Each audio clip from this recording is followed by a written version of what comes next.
இந்த உச்சகட்ட வேதனையிலையும் கவலையிலையும் துன்பத்திலையும் இருக்கக்கூடிய நேரத்தில் ஆறுதல் ஏதாவது கிடைக்குமா? இப்போ இறைவன் வந்து இவர்களோடு பேசவில்லை. அப்போ இறைவன் ஏதாவது ஒரு எங்களுக்கு சார்பான ஒரு நல்ல ஒரு நிலை வருமான்ற ஒரு எதிர்பார்ப்பு மனிதனுக்கு வரக்கூடாதானே? அதனால 4வது சொல்லப்படுகிற நரகத்தின் வேதனை அதிகப்படுத்தப்பட்டு கொண்டே இருக்கும். நரகத்திலே சிபத்துக்கள் உண்டு. அவர் வேதனையில் இருப்பார், துன்பத்தில் இருப்பார், இறைவன் பேச மாட்டான். ஆனால் ஒரு இறைவனிடத்திலிருந்து பதில் வராமை, இறைவனது மௌனம் நமக்கு ஆறுதல் அப்படின்னு பார்த்தா இல்லை. அவர்களுக்கு என்ன சொல்லப்படும் என்று சொன்னால், அந்த வேதனை வந்து இரட்டிப்பாக்கப்படும். யுதாஅஃபு லஹுல் அஸாப், அவருக்கு வேதனை இரட்டிப்பாக்கப்படும், வேதனை அதிகரிக்கப்படும் என்ற வார்த்தை வருது. அப்படின்னா அந்த தண்டனை அனுபவித்துக் கொண்டிருக்கக்குள்ள ஒவ்வொரு நாளும் என்ன செய்யுது, வேதனையுடைய லெவல் அதிகரித்து கொண்டுதான் இருக்குமே தவிர அது குறையக்கூடிய நிலையில் என்ன செய்யாது, இருக்காது. என்றால் அது சோதனை. அந்த பலம், அந்த நினைத்து பார்க்கக்கூடிய அந்த ஆறுதலுக்கான எந்த வழியும் இல்லாமல் என்பது எவ்வளவு பெரிய தண்டனைக்குரிய நினைச்சு பாருங்க. ஒரு மனிதனால அந்த ஒரு ஆறுதலை கூட அவனுக்கு அடைய முடியாது. சரி, இறைவன் நமக்கு ஆறுதல் வழங்குகிறான் என்ற நிலையை கூட அவனால் என்ன செய்ய முடியாது, அடைய முடியாது என்ற உச்சகட்ட துன்பத்தை இதில் பார்க்குறோம். அப்போ இந்த ஆரம்ப 4 விஷயங்களை பாருங்க. நெருப்பு என்ற தண்டனை, குளிர், அதாவது இந்த உலகத்துடைய உச்சகட்ட குளிர் என்ற பொதுவான அந்த தண்டனை, கவலையின் உச்சம், பேச முடியாமை, வேதனை, இவைகள் சூழ்ந்த ஒரு சூழல். 4வது என்ன அப்படி என்று சொன்னால் தண்டனையுடைய இரட்டிப்பு, அதிகரிப்பு. எந்த அளவுக்கு அதிகரிப்பண்டாது, சிலர் அதாவது அல்லாஹ் தஆலா சொல்ற வெளியேற முயற்சி எடுப்பார்கள். அதில் இருந்து நரகத்திலிருந்து அதிலிருந்து வெளியேற முயற்சி எடுப்பார்கள்.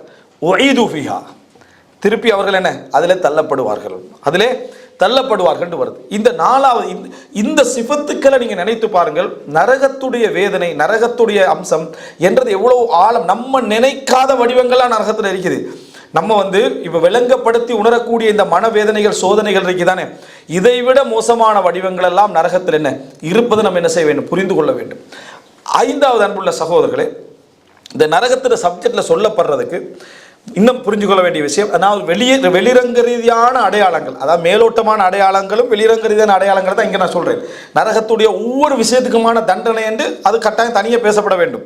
இது பொதுவான சிபத்துக்களை நம்ம தெரியும் என்பதனால அதிகமாக நம்மளை வந்து நரகத்தில் நடக்கக்கூடிய பேச்சு என்ன, அதிகமாக நரகத்தில் நடக்கக்கூடிய பேச்சு என்ன, அதான தண்டனைக்கான காரணமாக இருக்கும், அதுதானே விளக்கமாக இருக்கும் என்று நீங்கள் தேடி பார்த்தீங்கன்னு சொன்னால் சுபஹானல்லாஹ், அதுதான் நம்ம இந்த உலகத்தில் மிகவும் அவதானமாகவும் கவனமாகவும் இருக்க வேண்டிய ஒரு விஷயம்.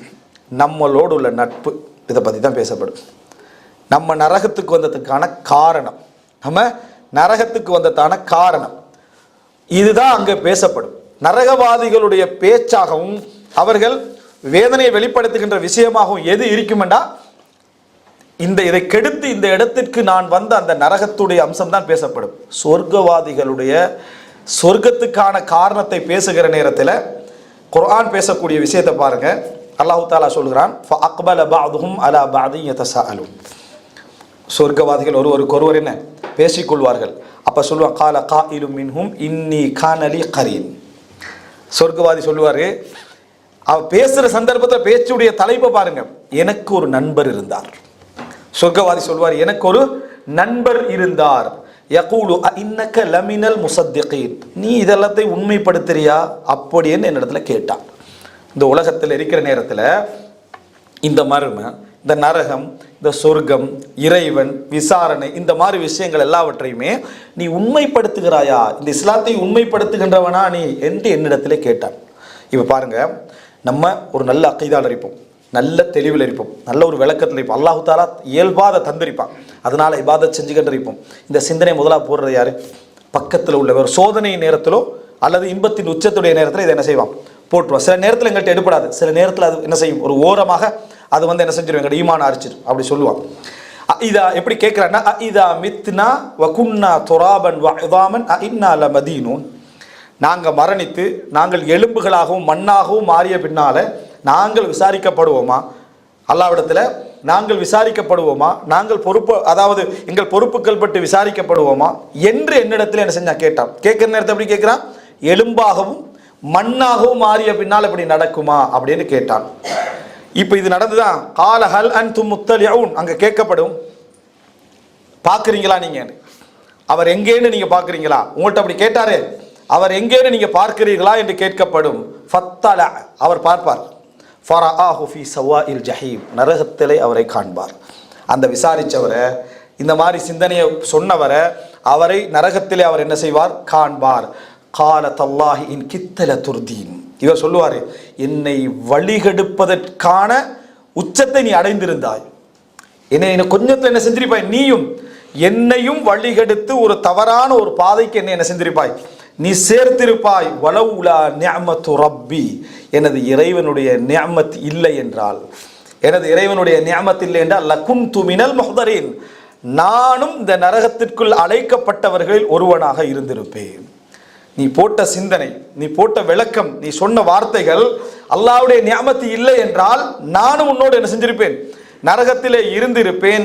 அஃபமா நஹ்னு பிமையிதீன், அதாவது இல்லா மௌத்தத்தனல் ஊலா வமா நஹ்னு பிமுஅzzபீன் என்ற அந்த வார்த்தைகள் அதுக்கு அடுத்து சொல்லப்படுகிறது. அதாவது இதில் என்ன முக்கியம்டா, இவர் சொல்றார், சொர்க்கத்துக்கு வந்த பின்னால கூட அவர் என்ன சொல்றாருண்டா, என்ன வார்த்தை, அதாவது இன் கித்தல துர்தீன், அல்லாஹ்வின் மீது ஆணையாக என்னை வழிகெடுக்க நீ நெருங்கி விட்டாய், அந்த அளவுக்கு நெருக்கத்துக்கு நீ வந்துட்டாய்.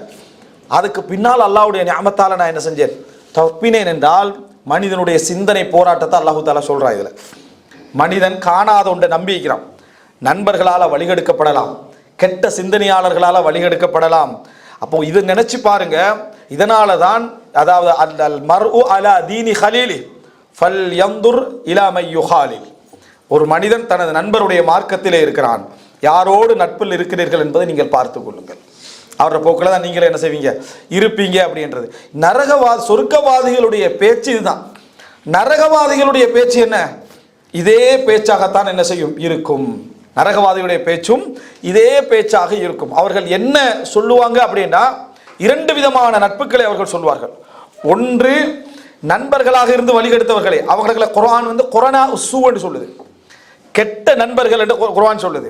அடுத்தவர்கள் யாரு அப்படின்னு சொன்னா, தலைவர்கள், மேலே இருந்தவர்கள், அவங்களுடைய டாம்பிகம், அவங்களுடைய கருத்து, அவங்களுடைய ஆதிக்கம், அந்த செல்வாக்கை பார்த்து என்ன இவர்கள் வழி தவறினார்கள், குஃப்ருக்கு போயிட்டாங்க, இறை நிராகரிப்புக்கு போயிட்டாங்க என்று அல்லாஹ் தஆலா சொல்றார். இப்ப நரகத்துடைய முக்கியமான சிபத்துக்கள் இதெண்டா, அதாவது இதைத்தான் நரகத்துல உச்சகட்டமாக பேசுவார்கள் என்றால் நம்ம எவ்வளவு கவனமா இருக்கணும். நம்ம எப்படி ஏகத்துவத்தில் கவனமா இருக்கிறோமோ, வணக்க வழிபாடுகளில் கவனமா இருக்கிறோமோ, இபாதத்துகளில் கவனமா இருக்கிறோமோ, தான தர்மங்களில் கவனமாக இருக்கிறோமோ, நமக்கு கிடைக்கிற நட்பு இது அப்படியே என்ன செஞ்சிடும், தூக்கிடும், இது அப்படியே எடுத்துரும்.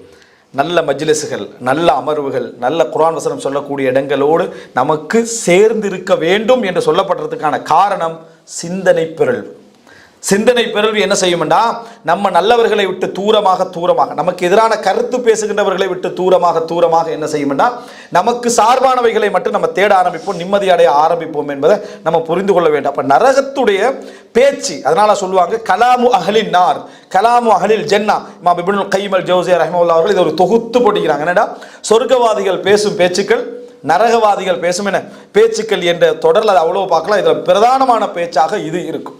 நரகம் என்பது எங்களுக்கு அழைப்பதற்கான மிக பிரதானமான இடமாக எது இருக்கும் என்று சொன்னால் இதுதான்.